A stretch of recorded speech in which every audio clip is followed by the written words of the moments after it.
Bagaimana kehidupan masyarakat masa Hindu-Buddha? Kids, siapa yang tahu tentang masa Hindu-Buddha di Nusantara? Masyarakat Nusantara sudah memiliki kehidupan yang cukup maju sebelum agama dan kebudayaan Hindu-Buddha masuk ke dalamnya.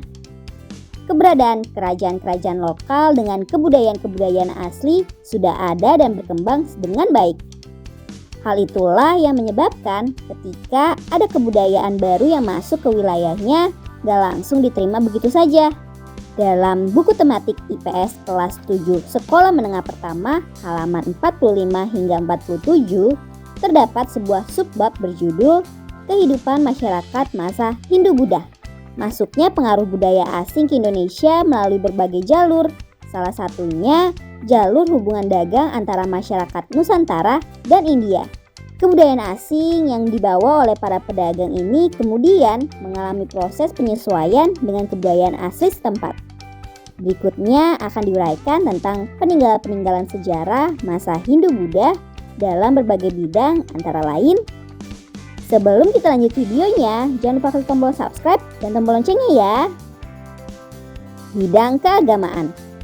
Sebelum agama dan kebudayaan Hindu-Buddha masuk ke wilayah Nusantara, masyarakat punya keyakinan untuk memuja pada arwah nenek moyang yang disebut dengan animisme dan dinamisme. Animisme merupakan kepercayaan pada benda yang dianggap memiliki jiwa yang mendiaminya. Sedangkan dinamisme merupakan suatu kepercayaan bahwa setiap benda memiliki tuah atau kemampuan gaib. Pihak elit di sekitar istana merupakan golongan pertama yang diketahui memeluk agama Hindu-Buddha. Dari situlah masyarakat luas mulai ikut memeluk agama tersebut juga. Bidang politik.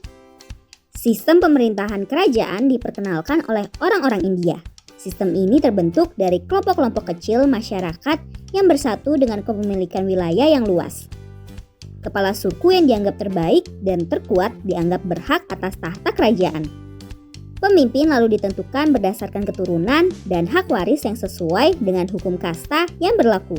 Dari situlah mulai lahir kerajaan-kerajaan seperti yang kita ketahui, yaitu Kutai, Tarumanegara, Mataram Hindu, Singosari, dan lain sebagainya.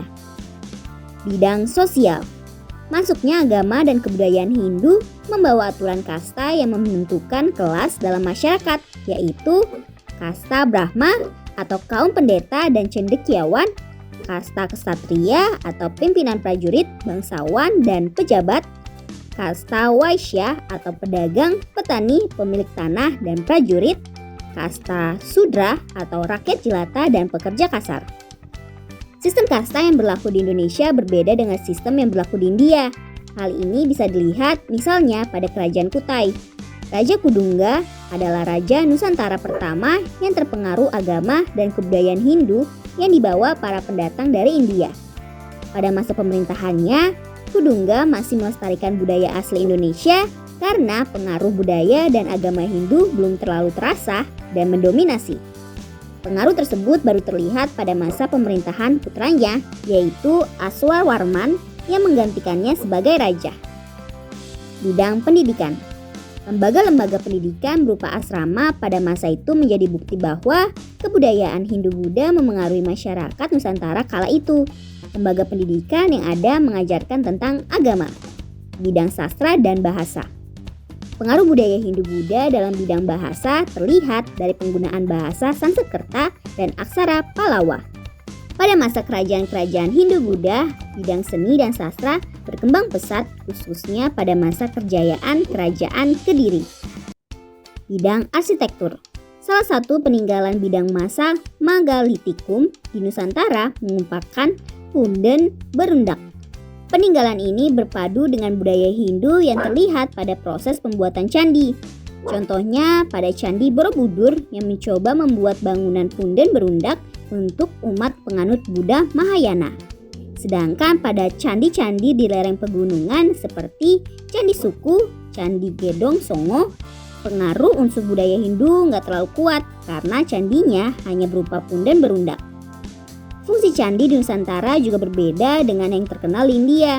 Candi bagi masyarakat Nusantara bukan sebagai tempat memuja dewa-dewa, namun sebagai tempat pertemuan rakyat dengan nenek moyangnya. Arca-arca yang terdapat pada candi merupakan perwujudan raja yang telah meninggal. Fungsi ini mirip dengan menhir pada punden berundak.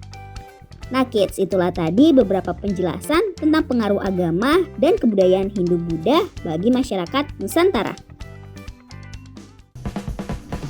Sampai di sini dulu ya videonya. Jangan lupa like, komen, subscribe, dan share ke teman-teman lainnya ya kids.